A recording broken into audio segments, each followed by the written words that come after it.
When Les Paul passed away on August 12th of 2009, Gibson created this limited edition run to celebrate his life.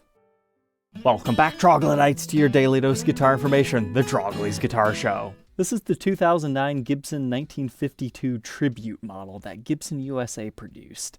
It's basically trying to be what the original Les Paul was. If you're not familiar, here's what the initial batch of Les Pauls looked like. It had P90 pickups, diagonal screws in the bridge pickup, and no binding on the fretboard. And this one too! Oh, no, they went for the main production one that had the binding on the fretboard and removed those screws. But these were billed as one of their best takes that Gibson USA has ever done to reissue a 52. That's right, there are custom shop R2s out there. You just don't see them very often because, generally speaking, in the lineup of the Les Pauls, from the trapeze tailpiece to the wrap tail to eventually getting the ABR1 bridge and then moving into the humbuckers before we get to the bursts, the trapezes are the least popular. And why is that? You would think, oh, the original one, of course people would want that. It's mainly because of the bridge. When they first designed the Les Paul model, the trapeze tailpiece was intended to be overwrapped, like what you're seeing here, so you can still do your palm muting and play it like any other guitar. However, the originals are underwrapped because apparently they forgot to take into account the carved top of the Les Paul. I've always had issues with that story. Why didn't Gibson just fix it? Because they went from 52 to 53 still having this before they did the wrap tail pieces. But the other thing that they have going against them is they usually do not have the proper neck angle that we like today. So for this release, they fixed the bridge and the neck angle, and everything else they try to make as accurate as possible. However, we did not get the tall speed knobs. But they made 564 of these. Now that might sound kind of like a strange number, but the way they justified it is 6 for each year Les lived, which was 94 years in total. So 6 times 94, there you go, 564. But in order to make this a tribute model, they had a couple of interesting ideas. The headstock, they put a special commemorative truss rod cover on. It reads tribute. Okay, that's not 52 spec, but I'll take it. And then they have a special serial number. This one is 1925C. As we were just talking about, you get 1 year of Les life, and then you get your digits, so A, B, C, D, E, or F. And then they had a great idea to stamp every single one of these as prototypes. That's not gonna cause issues in the future. The Henry J era had a bad habit of doing stuff like this. Another one was a 50s tribute SG. Their thinking behind that was, hey, the SG didn't exist in the 50s, but if it did, it was going to have this specs, so let's stamp them prototype. That way people don't come after us. Hey, 50s SGs don't exist. But here we are coming up on 15, nearly 20 years after these. You see them get listed all the time like, oh, I've got a prototype. It's the prototype. Give me all the money. And no. They're all marked that. It is not special. It's just a unique feature of this particular run. So don't get caught slacking, is all I'm saying with that. It's a fun feature of this model, but they were all done up like that. Likely due as a tribute to many of the 52s not even having regular serial numbers. So that might help explain why they decided to write the serials on with a marker to stay true to tradition. So some cool ideas here. It just gets confusing in the future. But you'll notice this is natural back and sides as most of the gold tops were. Now we talked about the unbound fretboard version, but there's another version of the gold tops, the all gold. They did kind of a follow-up to this one as another Les Paul Tribute 52 in 2013. That was more of a commemorative edition. The one we're talking about today, it kind of feels rushed, like they wanted to do something to commemorate Les's life. It makes sense. And all things considered, I think they did a decent job. But in 2013, they wanted to do something more. Make it about Les, like a temple, a shrine for him. So that time they did the all gold finish. And on the pickguard, you have a replicated Les engraving, stating his name as well as his birth and death date. But the headstock's really interesting on those. It's a maple head cap veneer with a young Les that looks like it was laser etched into it. And the case was special for that run too. It's a nice flat brown, kind of like the original lift-ins, and it's got a luscious white interior. However, in 2012, there was a 60th anniversary run. It just had a special pickguard that said 60th anniversary. I didn't even know about that run until researching this video, but I think that's what sparked the 2013s to happen. But did we see a 2022 70th anniversary out of the custom shop or anything, even though we were in the peak of people just buying tons of guitars? Unfortunately, no. Gibson doesn't show a lot of love to the 52s. Usually they start the commemorative editions around 56 or 57. Like for example, this year, 1955, we saw the NAMM show prototypes. And I'm sure in 2027 we'll start up again with the gold tops with humbuckers. But for the 2009 run, it's just your regular Gibson case of the era. Quality cases, made in Canada, TKL. But here's another unique thing. You do get a pre-packed checklist. And we've also got our usual USA owner's manual in here too. But check this out, a Gibson USA COA. That's something that doesn't normally exist. So that tells you Gibson was paying respect to him here. They've got a nice photo of him over here. The serial numbers start at 1915 if you were curious. They've got a nice story down here that you can pause to read. And then some more over here where they wrote your serial number down. Now, however, unlike real COAs, this is honestly kind of cheap, flimsy paper. Not what you normally find, but hey, I appreciate the sentiment and the fact that they actually made one that said Gibson USA. So there you go. If anybody says Gibson USAs don't come with COAs, yes, that's true, but with an asterisk. There's always exceptions to the rules. Now, normally here's the part where I say, let's go ahead and throw this onto the workbench to take an individual look at its parts and specs. But this is actually a viewer's guitar. His name is Terry, and he's got a challenge for you. He purchased this guitar because he actually owns an original 1952 gold top that he's had since 1974 that he got as his first guitar. And he's challenging the viewers to get this video to 2,000 likes and 200 comments that say, please, Terry. And he'll bring it on over so we can document it to its full extent. So we'll leave that up to you. Inside our tribute, it's important to remember this is Gibson USA, not a historic reissue. I would be very interested in reviewing a true R2, hopefully after we get the privilege of documenting his real one to see how they do. But how's our specs here? It's just a regular Gibson P90 pickup. It does utilize springs with your screws to help set your height adjustment. And we have a short neck tenon with bushings within the body that the screws go into. Pretty much none of this is correct to a 50s one, but it's standard Gibson USA production. Our bridge pickup cavity, more of the same, but you have a couple of mystery holes, as well as the 2 threaded inserts for your screws. And you can see LP for Les Paul, T for Tribute, B likely stands for bullion gold. It's what they called this finish. But the bridge pickup is more of the same. And if you pop one out of its cover, this is what you're left with. You can see your magnets right under there, and then the windings that are taped off. But now we can move on to the trapeze tailpiece. It's funny, removing this, it looks so much like a 54 gold top, and that's what's beautiful. If you can ever find one of these cheap enough because it's damaged, headstock repair, whatever, you can remove the trapeze and make it a wrap tail or the ABR1 stop bar tailpiece.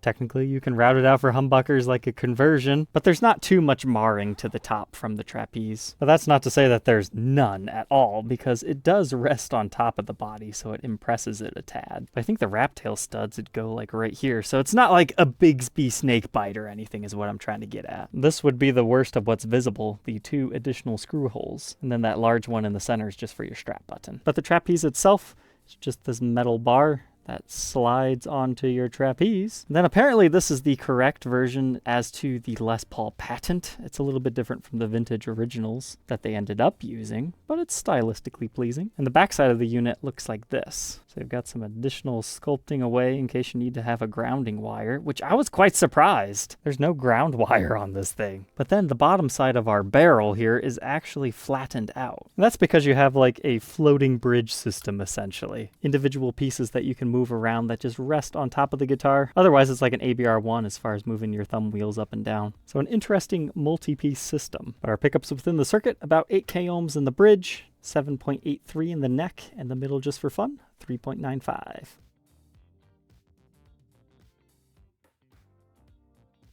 It's your usual volume, tone, one for each pickup. Do want to make mention of one of the knobs is nearly cracked in half. That's not as uncommon as you would think. Easy to replace though. And as far as our pick guard, no special commemorative writing on this particular launch. it's just a regular guard. With the help of lacquer sink and lines, I do not see any center seams, so I couldn't tell you if it's a 2 or 3 piece top. Both would be considered era correct, most likely 2, but you never know. But it is a maple top with a mahogany body, with a mahogany neck and rosewood fretboard. Again, it's Gibson USA. You're not going to get the real celluloid inlays, nor are you going to get the Brazilian rosewood fretboard. It's a tribute, but we definitely have a little bit of fret wear on this one. I went ahead and mildly shined up the frets and conditioned our board.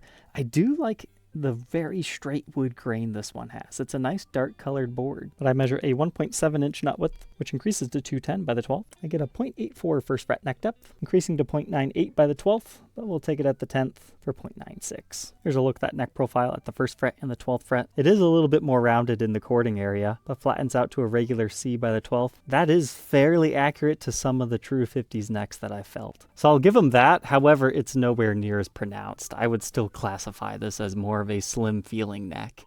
It's really just like right here until this area when it starts to slim out. But it's the usual 24 3/4 inch scale with 12 inch fretboard radius. As far as the face of the headstock, instead of a low logo, they decided to go for the low Les Paul model silkscreen. That's definitely a little bit down there, but our truss rod looks to be in good shape. We do have a little bit of finish wear over here, likely from a stand. Here's an up-close look at our Tribute truss rod cover. It's not a shiny plastic. This is actually a metal material that reads Tribute. Moving on to the backside, we can actually see it's a 2-piece mahogany body, and Gibson would not have been doing that in the 50s. But again, it's a tribute. It's just regular Gibson USA production. They took a Les Paul and just slightly differently outfitted it to make it look like a 52, but playable. But what's kind of cool is if you think about it, this came out at the exact same time as things like the Dusk Tiger.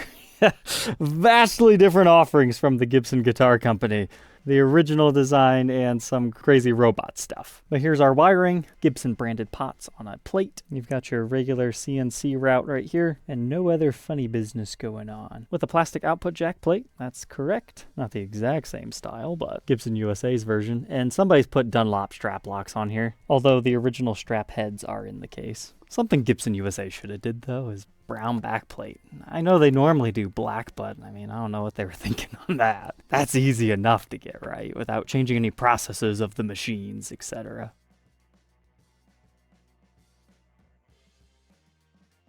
But now we can appreciate the sides with the wood grain. And I was impressed to see this. The thin binding in the cutaway showing through. Kind of depends what era of Les Paul that you're in within Gibson USA, whether it has that or not.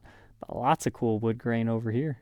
I like that. Now we can move up the backside of the neck until we get to our Gibson Clusen Deluxe tuners. You can see your prototype stamp and our written on 1925C serial. But all said and done, this Tribute weighs 9 pounds 5 ounces, which is a lot nicer than the 2013 I had at one point in time. That thing was like a 12-pound boat anchor. So I'm glad this is a little better. Let's go ahead, plug in, and hear how it sounds.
First thing I'm noticing about this guitar is it's very sensitive to touch. It's easy to bend things out of tune. That's also because the action's a little bit higher than I would prefer, and I would just quickly move it down for my own playing preferences, but this bridge, you just can't get to the thumb wheels. They're like hidden underneath there. So not the best bridge design in that aspect for a quick tweak. So I had to take the string pressure off to adjust that. But as far as the pickups, that neck is very full.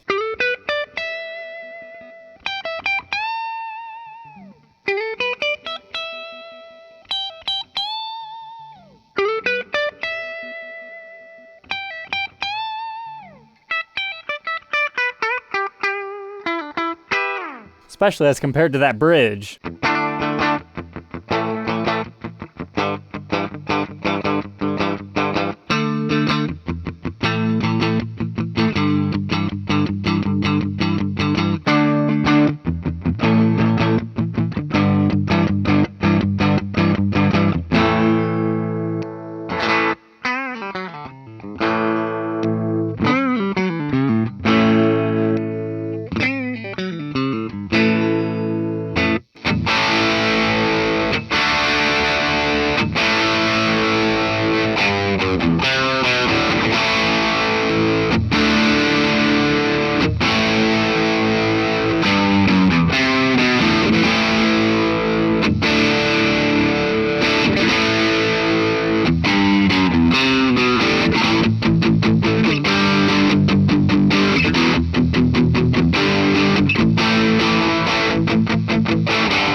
So there we go, the 2009 52 Les Paul Gold Top Tribute.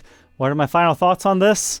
Unfortunately, I've got to say, unless you have a nostalgic feeling to the original 52s, I think just about every other tailpiece style is better than this. However, if you want a slightly cheaper guitar than having to buy an original 52 or 53, this is going to get you pretty close to a semi-Wetmore playable guitar. However, it's just not as good as a stop bar tailpiece or a wrap tail, in my opinion. I mean, don't get me wrong, this definitely still has its own little niche market for people, and it sounds pretty good. That neck pickup is extra full and nice and bitey in the bridge, as you would expect. And this one overall, as I was telling you earlier, is a very nice weight. But it's not for sale, he's just sharing it with us, so don't forget about that like goal. 2,000 likes, 200 comments saying, please, Terry. And he said he'll bring his original one next time. But all right, Troglodytes, I hope you learned something new, and we'll catch you tomorrow on the next one. Take care.